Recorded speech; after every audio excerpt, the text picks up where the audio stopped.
नमस्कार दोस्तों, मैं गौरव मिश्रा स्वागत करता हूं आपका अपने YouTube चैनल जीएस जीनियस में। हमने अपने पिछले लेक्चर में origin and evolution of universe, ब्रह्मांड की उत्पत्ति एवं उसके विकास के विषय में बहुत डिटेल में पढ़ा था। आज हम उसी टॉपिक पे करीब 50 मल्टीपल चॉइस क्वेश्चंस को आपके साथ मिलकर सॉल्व करेंगे। इससे न केवल टॉपिक पे आपका रिवीजन होगा, बल्कि 50 नए क्वेश्चन आपकी आंखों के सामने से गुजरेंगे और आपके कॉन्फिडेंस में वृद्धि होगी। तो चलिए शुरू करते हैं। Origin and evolution of universe.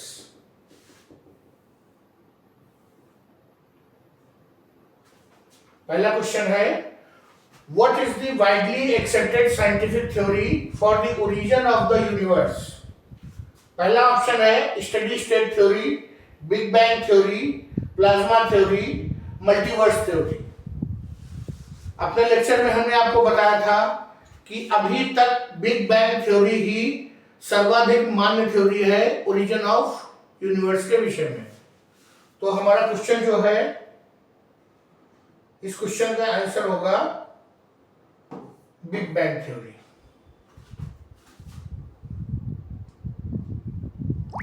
अगला क्वेश्चन देखते हैं।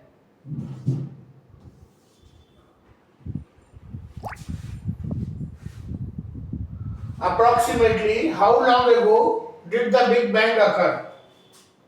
बहुत आसान सा क्वेश्चन है, हम लोगों ने पढ़ा था 13.8 बिलियन ईयर्स एगो। देखिए, लेकिन इसमें कंफ्यूजिंग है। 13.8 मिलियन कह दिया है, 13.8 बिलियन कह दिया है। ये मिलियन और बिलियन में कंफ्यूज करने की कोशिश की जाती है हमेशा। याद रखिएगा 13.8 बिलियन ईयर्स हो।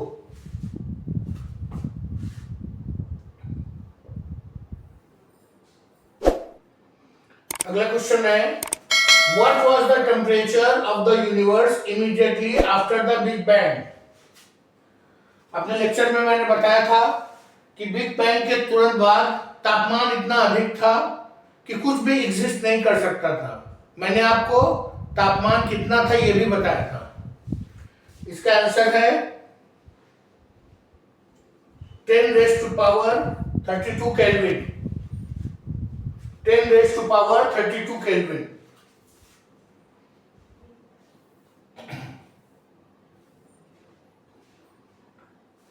चौथा क्वेश्चन है, what is the cosmic inflation? Lecture में इसको भी मैंने बहुत डिटेल में बताया था। The continuous expansion of the universe is called cosmic inflation. जो ब्रह्मांड का निरंतर विस्तार होता जा रहा है, उसी को वैज्ञानिकों ने कॉस्मिक इन्फ्लेशन नाम दिया था।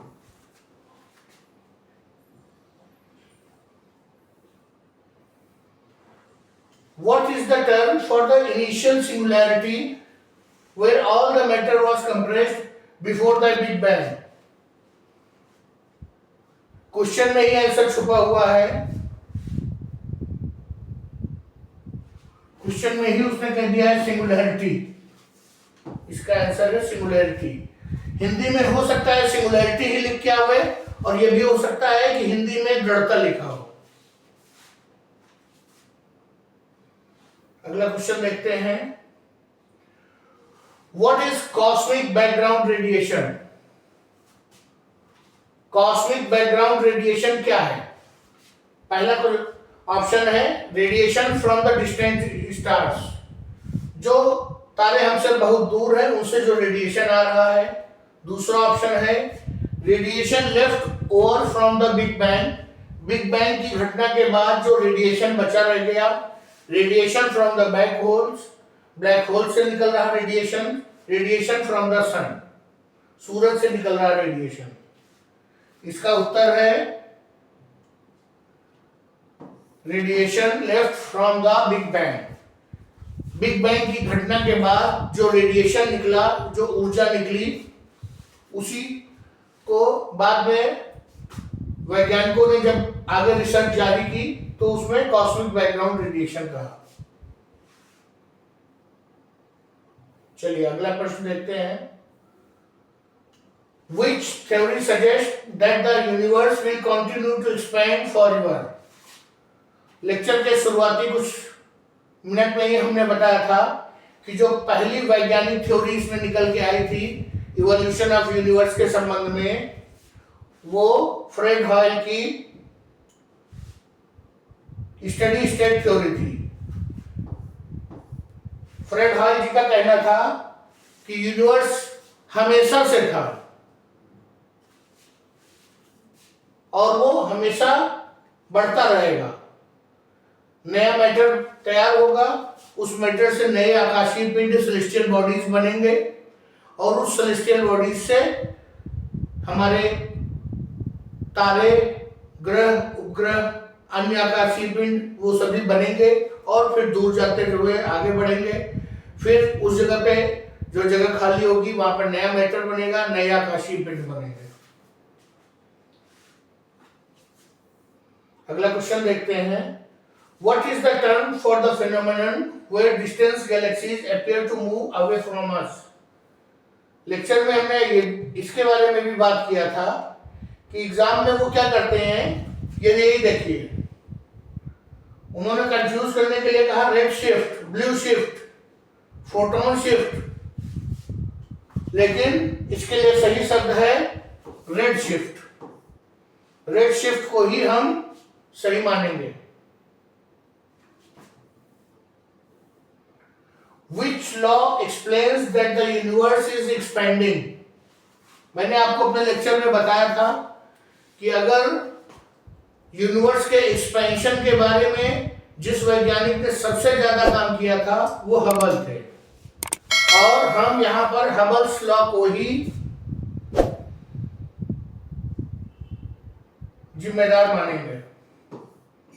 हबल टेलीस्कोप से उन्होंने ये पता लगाया था कि यूनिवर्स लगातार विस्तार होता जा रहा है और यूनिवर्स में जो सेलेस्टियल बॉडीज हैं, ग्रह, उपग्रह, तारे, वो एक दूसरे से दूर होते जा रहे हैं। आइए अगला क्वेश्चन देखते हैं। What is the dark matter? Dark matter क्या है? पहला ऑप्शन है ordinary matter what we can see. अगर हम उस मैटर को देख ही पाते तो डार्क क्यों कहते? ए टाइप ऑफ एंटी मैटर, ये भी क्यों कंफ्यूज करने के लिए ऑप्शन दिया गया है। An unknown form of matter that does not emit light, यही हमारा सही आंसर है। An unknown form of matter, जिसे वैज्ञानिकों ने फैंटम एनर्जी कहा था, डार्क एनर्जी को ही फैंटम एनर्जी कहा था।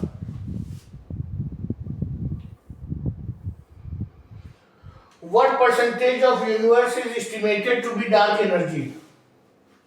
वैज्ञानिकों ने बताया था कि डार्क एनर्जी और डार्क मैटर लगातार बढ़ते जा रहे हैं यूनिवर्स में, और नई रिसर्च के मुताबिक लगभग हमारे यूनिवर्स का 68% हिस्सा डार्क मैटर और डार्क एनर्जी ने ऑक्यूपाई कर लिया है।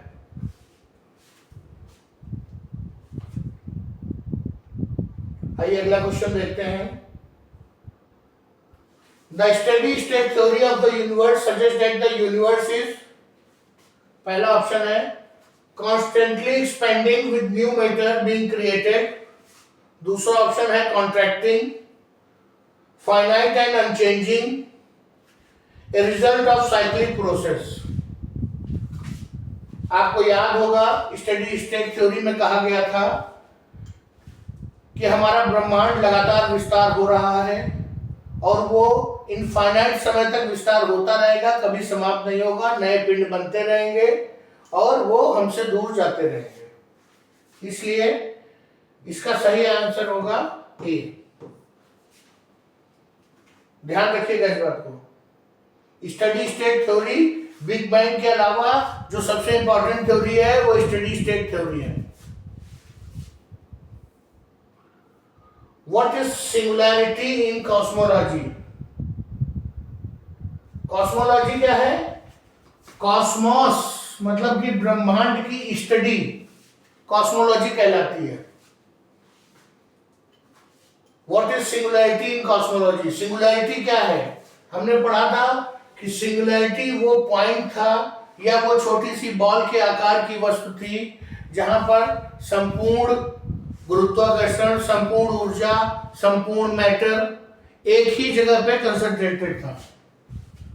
तो ऑप्शन देखते हैं। पहला ऑप्शन है द स्टार कोर, नहीं, गलत है। The centre of black hole, ये भी गलत है। A point where density becomes infinite, ये सही है, क्योंकि उस समय ब्रह्मांड की संपूर्ण डेंसिटी, संपूर्ण घनत्व उसी एक पॉइंट सिंगुलैरिटी में कंसंट्रेटेड था, इसलिए इसका उत्तर है सी। चलिए अगला क्वेश्चन देखते हैं।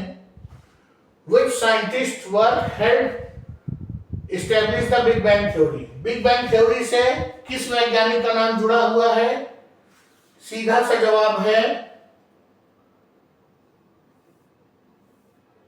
जवाब है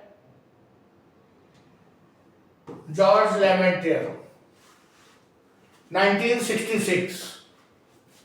कभी कभी कंफ्यूज करने के लिए यहां पर वैगनर का नाम भी दे देते हैं, लेकिन बिग बैंग थ्योरी को प्रतिपादित करने का पूरा श्रेय जॉन लेमेटियर को जाता है।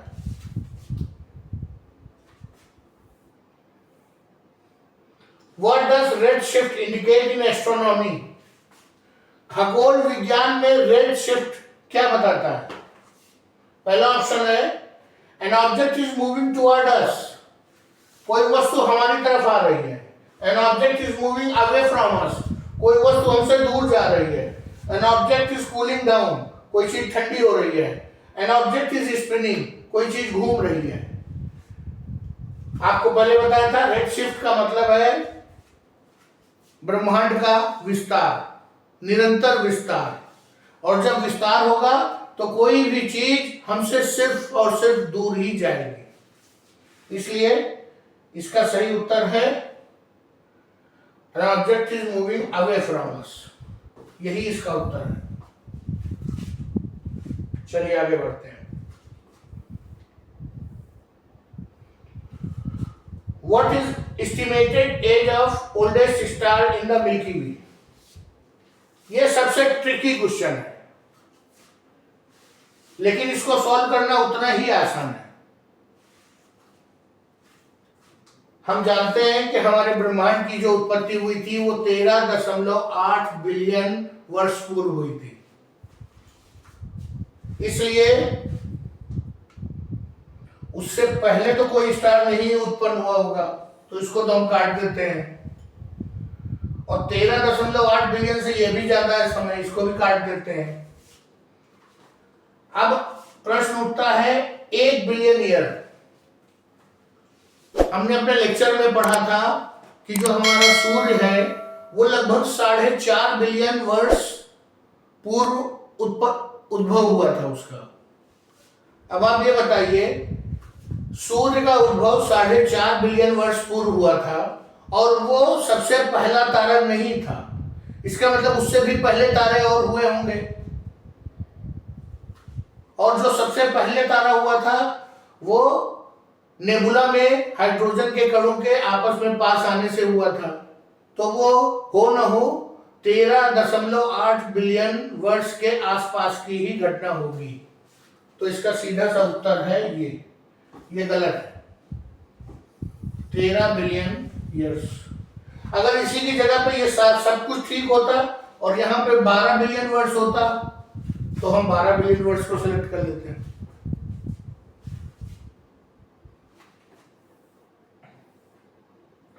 Which element was primarily formed during the first few minutes after the Big Bang? हमने पढ़ा था कि बिग बैंग की घटना के बाद कुछ ही सेकंड में क्वार्क और ग्लूऑन नामक 2 एलिमेंट्री पार्टिकल निकले।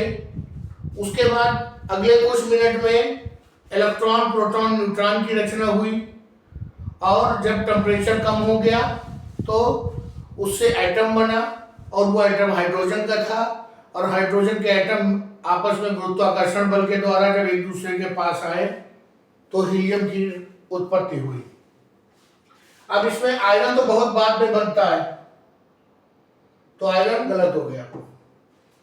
कार्बन भी बहुत बाद में बनता है, यूरेनियम की तो बात ही नहीं है कहीं, इसलिए इसका उत्तर सही है हीलियम।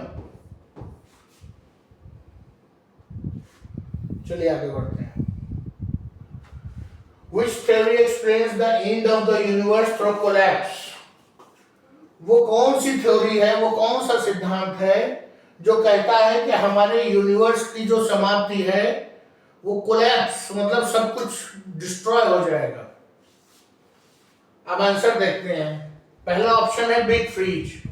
बिग फ्रीज थ्योरी कहती थी कि जैसे जैसे सूर्य जो है का हाइड्रोजन, सारे तारों का हाइड्रोजन खत्म होता जाएगा, वैसे वैसे यूनिवर्स का तापमान कम होता जाएगा और एक ऐसा समय आएगा कि संपूर्ण जो है ब्रह्मांड का तापमान माइनस में हो जाएगा, सब ठंडा हो जाएगा। इसलिए यह आंसर ठीक नहीं है।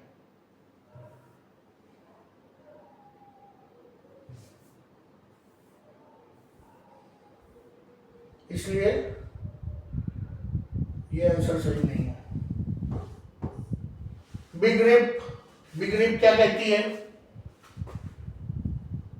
कि सब बढ़ता जाएगा, सब विस्तार होता जाएगा, विस्तार होता जाएगा और एक सीमा ऐसी आएगी कि जब और विस्तार नहीं हो पाएगा, जो उनके बीच का गुरुत्वाकर्षण बल है वो इतना कम हो जाएगा कि जो है वो फट जाएगा, यूनिवर्स पूरा फट जाएगा। यही सही प्रश्न उत्तर है। बिग क्रंच क्या कहता था? बिग क्रंच कहता था कि जो भी चीज विस्तार हो रहा है जिसका, वो एक दिन सिमट के वापस सिंगुलरिटी में आ जाएगी, तो कोलैप्स नहीं कर रहा है। हीट डेथ का भी कॉन्सेप्ट लगभग बिग फ्रीज की तरह था। उसमें था कि जो हीट है वो संपूर्ण ब्रह्मांड की समाप्त हो जाएगी और ब्रह्मांड ठंडा पड़ जाएगा। इसका सही आंसर है big rip. Rest in peace. उन्होंने कहा था कि सारे जो स्ट्रक्चर हैं आकाशीय पिंड वो सब डिस्ट्रॉय हो जाएंगे। अगला क्वेश्चन देखते हैं। Which scientist formulated the theory of general relativity which describes gravitation as curvature of space-time? याद रखिएगा कि रिलेटिविटी की थ्योरी हमारे महान साइंटिस्ट आइंस्टीन से संबंधित थी, इसलिए किसी और नाम पे विचार करने की जरूरत ही नहीं है।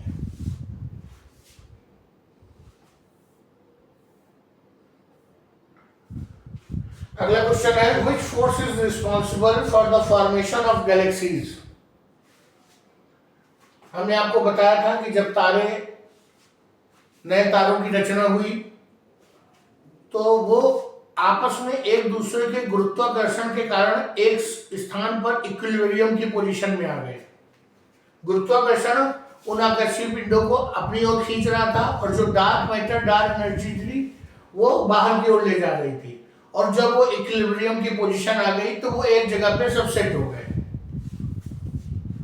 तो वो उस फोर्स की बात करें जिसके कारण गैलेक्सीज की रचना हुई, तो उत्तर है gravitational force.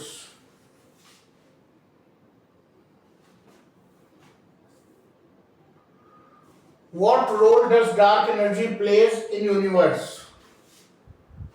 Binds galaxies together? नहीं, गलत है।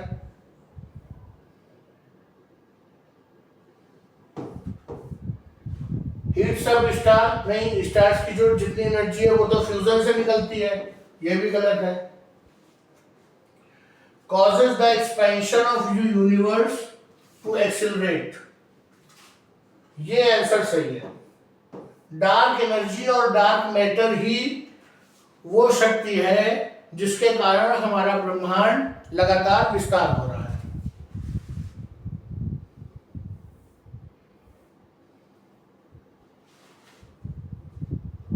अगला क्वेश्चन है what was formed in the process called recombination? Recombination का प्रोसेस जब बिग बैंग के समय होता है तो उससे क्या बना था? हीलियम एटम्स बने थे, प्रोटॉन्स बने थे, न्यूट्रल एटम्स बना था, या गैलेक्सीज बने थे? सबसे पहले तो हम देखते हैं क्या नहीं हो सकता है। गैलेक्सीज कैसे बने थे? तारों के साथ आने से गैलेक्सीज बने थे, तारों के समूह से। दूसरा देखते हैं हीलियम एटम। हीलियम एटम कैसे बना था? रिकॉम्बिनेशन से नहीं बना था, वो न्यूक्लियर फ्यूजन, नाभिकीय संलयन से बना था, इसलिए ये भी गलत हो गया। और रिकॉम्बिनेशन का मतलब ही है कि कुछ कंबाइन हो रहा है। क्या कंबाइन हो रहा है? इलेक्ट्रॉन, प्रोटॉन और न्यूट्रॉन। इलेक्ट्रॉन, प्रोटॉन, न्यूट्रॉन जब 4000 डिग्री सेल्सियस के आसपास तापमान आया तो पहला एटम अस्तित्व में आया जो कि हाइड्रोजन का था, वही न्यूट्रल एटम था। यही सही है। चलिए आगे बढ़ते हैं। Which galaxy is the closest to Milky Way? याद करिए हमारे कल के लेक्चर को। कल के लेक्चर में जो हमने लेक्चर के अंत में वन लाइनर फैक्ट्स बताए थे, उनमें हमने बताया था कि एंड्रोमेडा गैलेक्सी जो है वो वैज्ञानिकों ने सबसे पहले देखा था। क्यों? क्योंकि हमारे सबसे नजदीक थी। इसका आंसर है एंड्रोमेडा।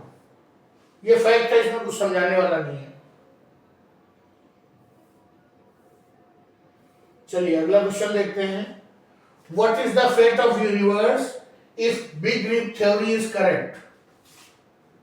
अगर बिग रिप का सिद्धांत सही है तो यूनिवर्स का क्या भविष्य है? चलिए ऑप्शन देखते हैं। पहला ऑप्शन है everything will collapse into singularity. नहीं, ये तो बिग क्रंच का सिद्धांत था, ये बिग क्रंच में कहा गया था। The universe will expand indefinitely at an accelerated rate until it's tear apart. यही कहा गया था बिग रिप में, यही सही है। अगला देखते हैं। The temperature will drop to absolute zero. ये फ्रोजन फ्यूचर है। The universe will oscillate in cycle. ये सब बेकार है, केवल यही सही है।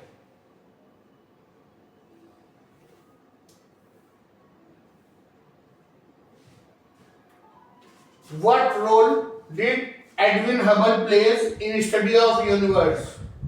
आपको मैंने बताया कि हबल का नाम कहीं भी आता है उसका सिर्फ एक उत्तर है, expansion of universe, हबल्स law.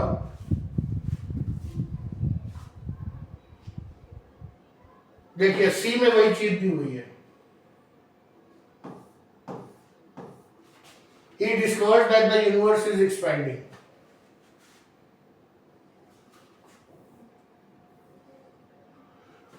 Which cosmic phenomena is thought to be powered by black holes at the center of galaxies? आपको मैंने बताया था कि जब किसी भी तारे की डेथ हो जाती है तो वो घूमते घूमते गैलेक्सी के सेंटर में पहुंच जाता है, जहां पर उसे बल्ज कहते हैं, क्वासर कहते हैं, और अगर बहुत बड़े आकार में है तो उसे ब्लैक होल कहते हैं। तो यहां पर हमको देखिए क्वासर मिल गया है, हमें क्वासर मिल गया है। इसका उत्तर है B.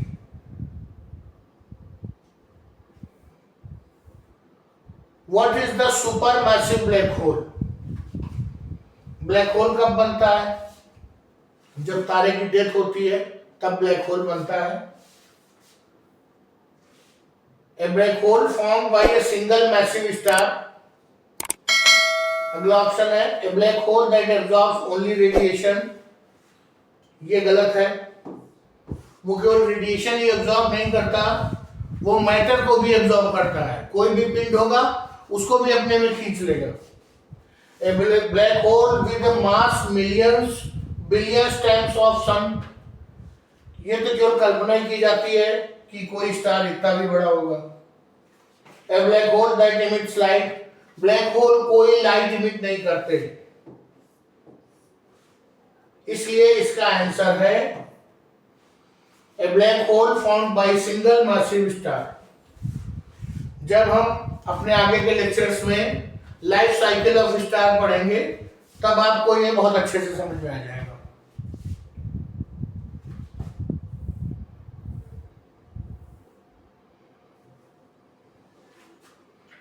Which theory suggests that our universe could be of many universe?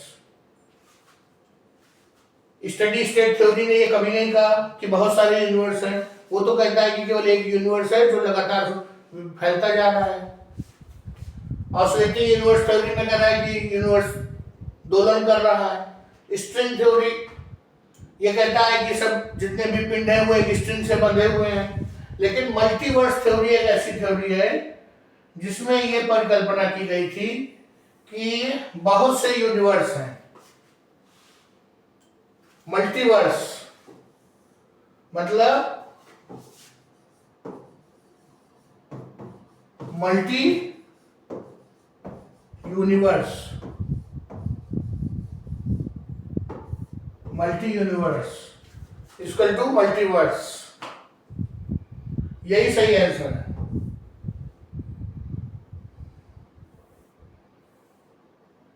What does cosmological constant represent? ये बहुत इंपॉर्टेंट क्वेश्चन है और इसमें बच्चे अक्सर कंफ्यूज हो जाते हैं। इसका पहला ऑप्शन देखते हैं, the density of star in universe. दूसरा ऑप्शन है a force that opposes gravity associated with dark energy. तीसरा ऑप्शन है the speed of light squared the rate of black hole formation. इसका सही आंसर है B, force that opposes gravity. होता क्या है कि हमारे जितने भी सेलेस्टियल बॉडीज हैं वो एक दूसरे पे गुरुत्वाकर्षण बल लगाते हैं और अपनी ओर खींचते हैं। लेकिन अगर ये सब ऐसे ही बल लगाने लगे तो सब आपस में इकट्ठा होकर मिल जाएंगे, लेकिन ऐसा नहीं होता है। अगर ऐसा नहीं होता तो कोई ना कोई तो शक्ति है जो उनको बाहर की ओर भी खींच रही है। गुरुत्वाकर्षण बल अंदर खींच रहा है और जो डार्क एनर्जी है वो बाहर की ओर खींच रही है। इसी का रेट है कॉस्मोलॉजिकल कांस्टेंट।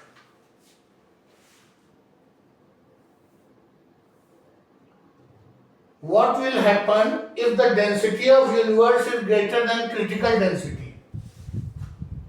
ये एक नया क्वेश्चन है। अगर यूनिवर्स की डेंसिटी क्रिटिकल डेंसिटी से ज्यादा हो जाए तो क्या होगा? तो याद करिए big crunch,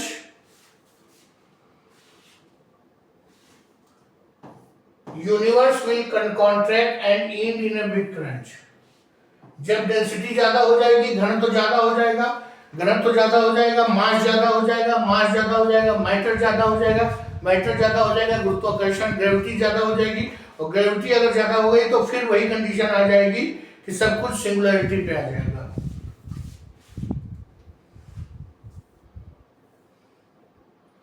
what is the heat death of universe? पहला ऑप्शन है a theory that suggest universe will end into fire. देखिए क्वेश्चन को कैसे कंफ्यूज कर रहे हैं। हीट डेथ नाम दिया और अगर यह सामने से नहीं गुजरा होगा क्वेश्चन तो अधिकांश बच्चे ये टिक कर देंगे, universe will end into fire, heat से डेथ हो जाए। लेकिन ये सही आंसर नहीं है। The point when universe reaches thermodynamic equilibrium and no energy is available, ये इसका सही आंसर है। हीट डेथ का मतलब है हीट की डेथ हो जाए, मतलब सारी एनर्जी, सारा टेम्परेचर सब समाप्त हो जाए। कैसे समाप्त हो जाएगा? जब सारा हाइड्रोजन न्यूक्लियर फ्यूजन के द्वारा हीलियम में कन्वर्ट हो जाएगा और आगे चल के हीलियम और अधिक भारी एलिमेंट्स में जैसे कि कार्बन, आयरन, निकल, इनमें कन्वर्ट हो जाए तो हीट डेथ हो जाएगी यूनिवर्स की।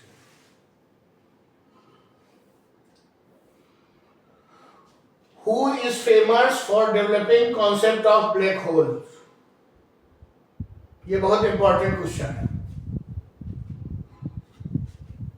अगर हम बात करें कि ब्लैक होल का कॉन्सेप्ट किसने डेवलप किया था तो जो ब्लैक होल की प्रारंभिक बातें की थी वो अल्बर्ट आइंस्टाइन ने शुरू कर दी थी अपने समय में, लेकिन उन्होंने पर्टिकुलरली ब्लैक होल नहीं कहा था उसे।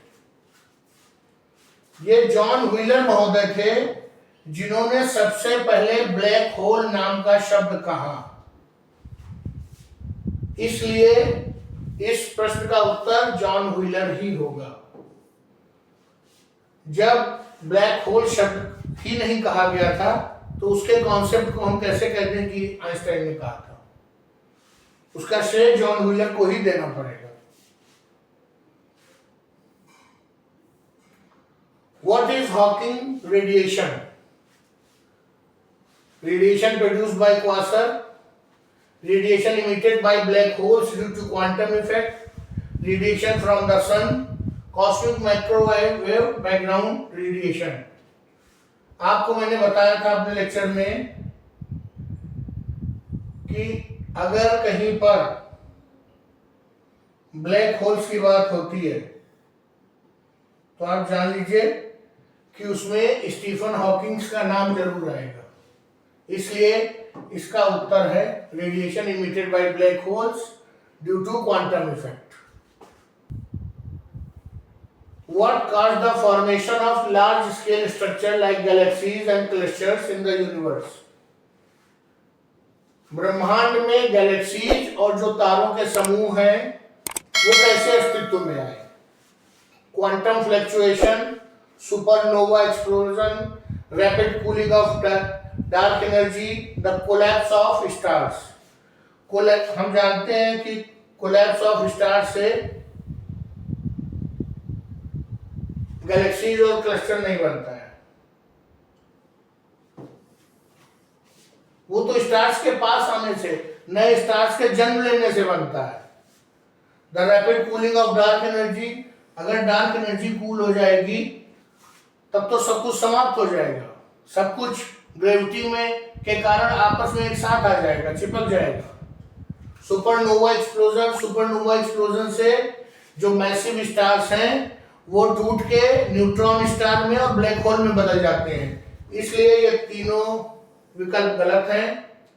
इसका उत्तर है quantum fluctuation after big bang. जब क्वांटम फ्लक्चुएशन हुआ बिग बैंग के बाद तो हमारे जो हाइड्रोजन के एटम थे वो कुछ एटम एक दूसरे से दूर चले गए, कुछ एक दूसरे के नजदीक रह गए। जो एक दूसरे के नजदीक रह गए वो ग्रेविटेशनल फोर्स के कारण एक साथ आए और तारे बने। वो तारे एक दूसरे पर फिर गुरुत्वाकर्षण लगाते हैं और एक समूह में बन जाते हैं, उसी को हमने गैलेक्सी कहा। Which element is most abundant in the universe? हमने अपने लेक्चर में इस बार इस प्रश्न को भी पढ़ा था कि हमारे ब्रह्मांड में सबसे ज्यादा हाइड्रोजन है, क्योंकि हाइड्रोजन ही वो पहला तत्व है जिससे कोई भी आकाशीय पिंड की रचना हो रही है। हाइड्रोजन के एटम आपस में मिलकर हीलियम बना रहे हैं।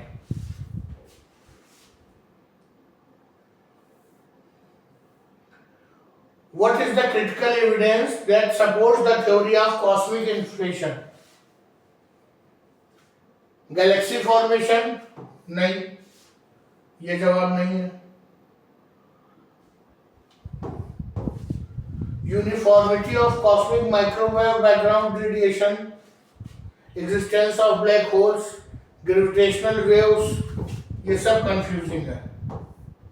Uniformity of cosmic microwave background radiation, हाल की ही शोध में ये जो माइक्रोवेव रेडिएशंस हैं इनका पता चला है, जो ये बता रहे हैं और इसके प्रमाण देते हैं कि कॉस्मिक इन्फ्लेशन हो रहा है, ब्रह्मांड का विस्तार हो रहा है। What is the primary driver behind the universe expansion?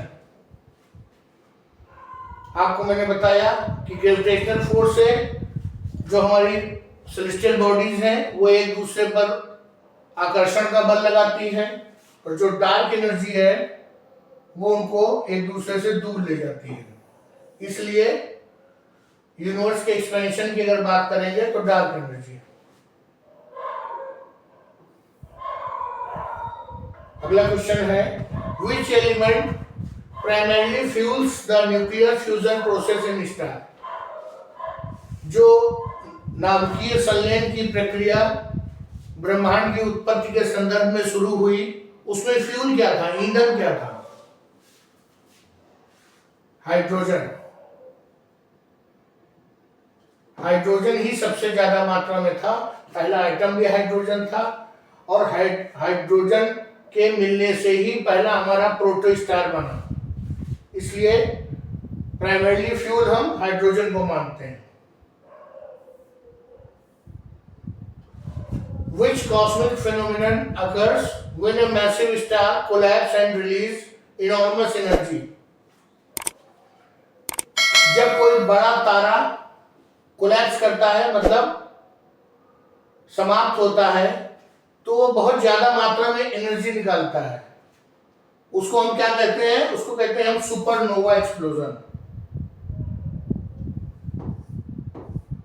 इस सुपरनोवा एक्सप्लोजन के बारे में हम अपने अगले लेक्चर में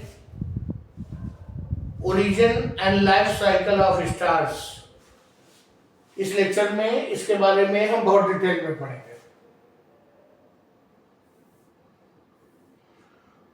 Which type of galaxy is Milky Way? हमने अपने लेक्चर में बताया था कि हमारी जो गैलेक्सी है मिल्की वे, या हिंदी में जिसे मंदाकिनी कहते हैं, ये एक स्पाइरल शेप्ड गैलेक्सी है। इसके 3 आर्म्स हैं जो एंटी क्लॉकवाइज घूमती रहती हैं, और जो उसके जो मिडिल आर्म है वहां पर हमारा सोलर सिस्टम है। चलिए आगे बढ़ते हैं। Which concept in the Big Bang theory is related to production of helium in early universe? ये उसी चीज की बात कह रहा है कि जब बिग बैंग के बाद न्यूट्रॉन, प्रोटॉन, इलेक्ट्रॉन एक साथ आए, हाइड्रोजन बना, और हाइड्रोजन एक साथ आए तो हीलियम बना। ये उसी घटना की बात कर रहे हैं। स्टेलर फ्यूजन कहा गया उसको। क्या कहा गया? Stellar fusion.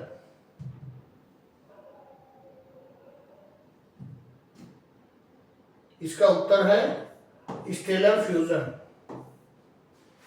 न्यूक्लियोसिंथेसिस तो इलेक्ट्रॉन, प्रोटॉन और न्यूट्रॉन के मिलने को न्यूक्लियोसिंथेसिस कहा गया था। और कॉस्मिक रिकॉम्बिनेशन क्या है? जो बाद के समय में हाइड्रोजन और हीलियम जो बना। डार्क एनर्जी क्रिएशन प्रोडक्ट, उससे हीलियम तो बनता ही नहीं है। चलिए आगे बढ़ते हैं।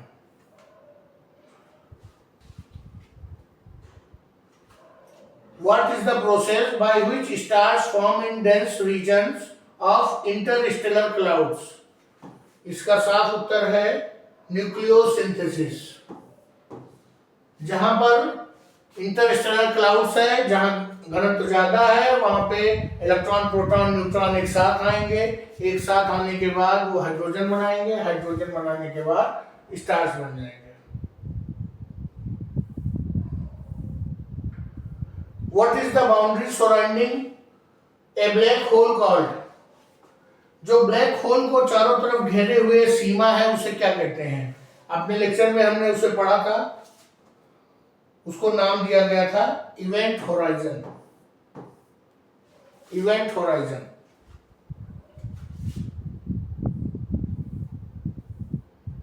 Which term describe the process when hydrogen atoms fuse into helium stars?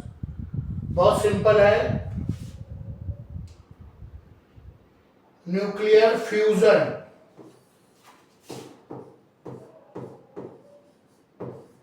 नाभिकीय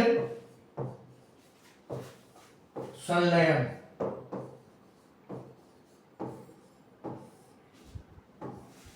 हिंदी में अगर आएगा तो नाभिकीय संलयन ही लिखा होगा। कंफ्यूज कर जाएंगे कुछ बच्चे, गलती से न्यूक्लियर फ्यूजन लगा देंगे, इसको ध्यान रखना है।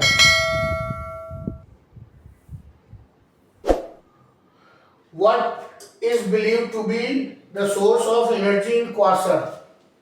जो क्वासर है उसमें एनर्जी का सोर्स क्या है? Super massive black whole.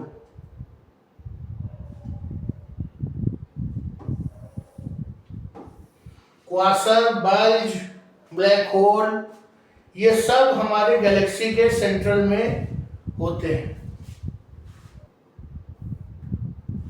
What is the shape of universe according to cosmological principles? Cosmological principal के अनुसार जो हमारा यूनिवर्स है उसको फ्लैट है, वो प्लेनेटरी फ्लैट है।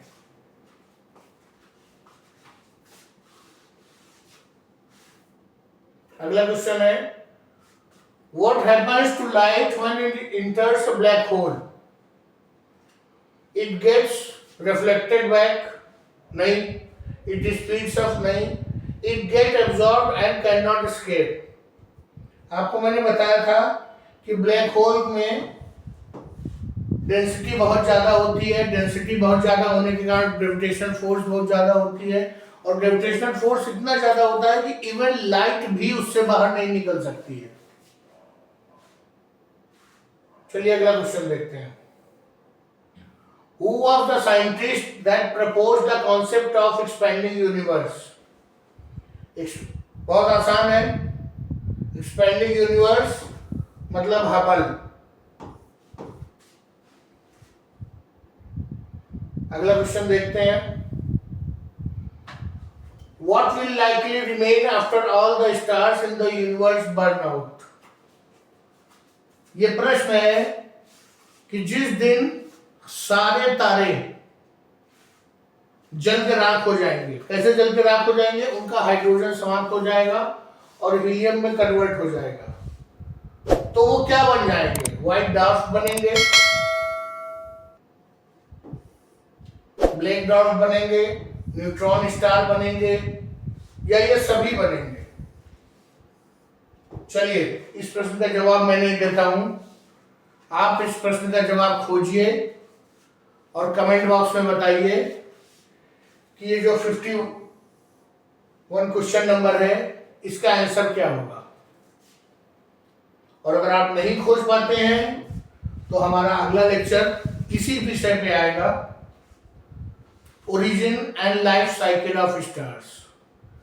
उसमें हम बहुत विस्तार से पढ़ेंगे कि जब तारे का जन्म होता है और आगे वो अपने जीवन चक्र में आगे गुजरता है तो कब वो व्हाइट ड्वार्फ बनता है, कब ब्लैक ड्वार्फ बनता है, कब न्यूट्रॉन स्टार बनता है, कब प्रोटो स्टार बनता है, कब मेन सीक्वेंस स्टार बनता है। इस सबको बहुत डिटेल में पढ़ेंगे, ठीक है। अच्छा दोस्तों, अब इस लेक्चर को यही समाप्त करते हैं।